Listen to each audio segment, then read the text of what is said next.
From spending almost his entire teenage life in the United States, Pretoria-born Machota Mandlakaise Isaac Kambule, better known as Phat Joe, has managed to achieve success in the South African media industry despite only having then spent a few years actually residing in the country back then.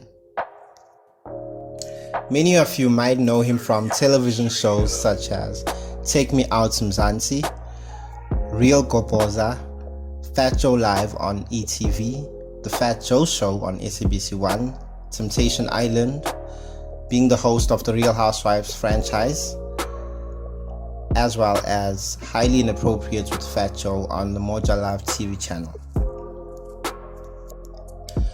Welcome to Radio Mag SA.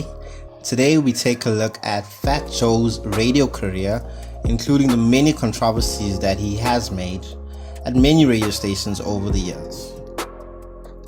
Born December 4th, 1975, Phat Joe began his radio career at the tender age of 19 over at Radio Bob.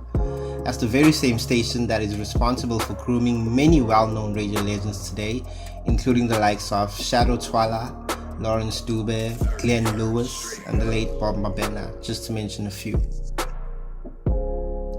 Phat Joe, however, did not spend much time over at Radio Bob. In a recent 2021 interview that he conducted with Mac G about Radio Bob, he said in a quote, "I was loving it. I was learning, but I wanted more." So more he reached out for indeed. Having joined YFM at its inception, Phat Joe presented the weekend breakfast show at the station until later joining the SABC radio station Metro FM in the year 2001. Phat Joe had taken over the 12 to 3 p.m. slot over at Metro FM, a slot that was actually presented by Chili M at the time and had high ratings at the time of Chili M's departure from the station.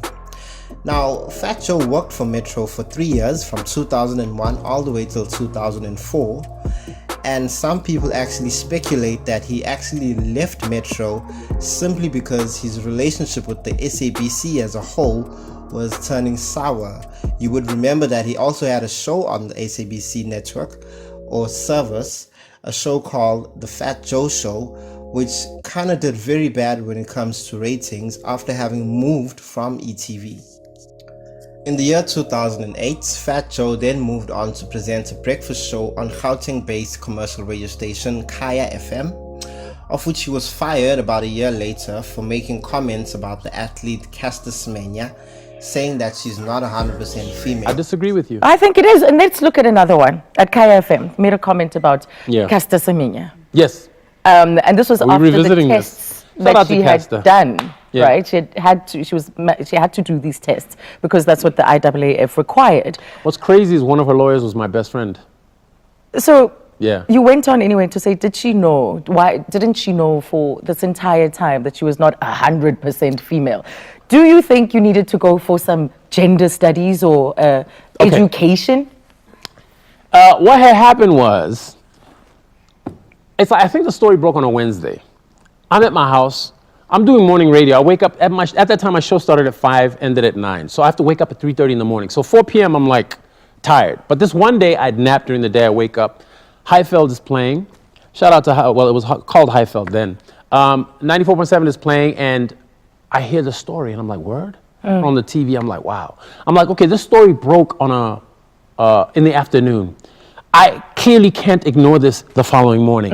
How am I going to attack this story in a fresh new way that gives it life, that gives it some gravitas, and that gives it the proper respect and attention that it deserves? Now, hear me out. I have no problem playing the bad guy sometimes, just to get to the root of the matter or to create dialogue. I don't mind being the fall guy. But where's your responsibility as a broadcaster to the audience, considering the massive platform that you have?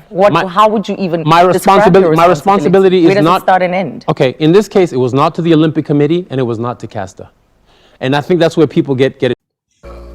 So after having left Kaya FM, Phat Joe then went on to present another breakfast show at his home city of Cape Town, where he resided at the time. Phat Joe joined Hot FM in 2009 and left the station in 2012 to focus more on his Real Goboza show that he had on SABC1 and also MTN's radio service called MTN Radio Play. Surprisingly enough, his radio plans were not done as he then rejoined Metro FM the following year in 2013 after having left the station 9 years prior.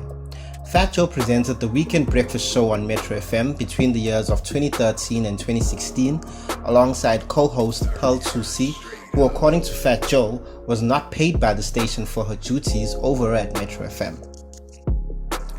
Phat Joe then left Metro FM for the second time around in 2016 and he had plans on joining East Coast Radio, of which he did. However, controversies actually followed him even over there and he actually got suspended at some point at East Coast Radio. This is after he made a terrible joke saying that he feels, quote, Down syndrome-ish on one of his shows. So some of the listeners found that very offensive, knowing that he does not have Down syndrome and that is a serious illness. And he actually got suspended as a result of this. You at East Coast Radio. Yes. You said... Shout out to Zane and Bunny. Something like this. You said, you mentioned that you were feeling Down syndrome-ish.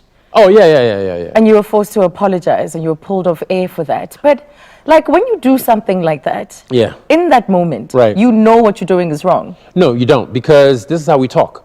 Sometimes you'll say something, or I was, so-and-so's retarded, or like this is how we speak, or you're like, stop being gay, or da-da-da. These are words we use. Now, I understand we're in a politically correct universe now. And in the year 2019, Phat Joe rejoined the SABC, this time around having worked for Radio 2000, of which he actually presented a breakfast show over there.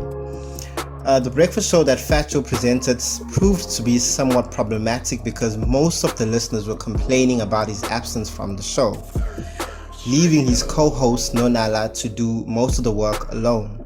Even on days where he was present at the station, he would actually go out often and most of the links were not done by him.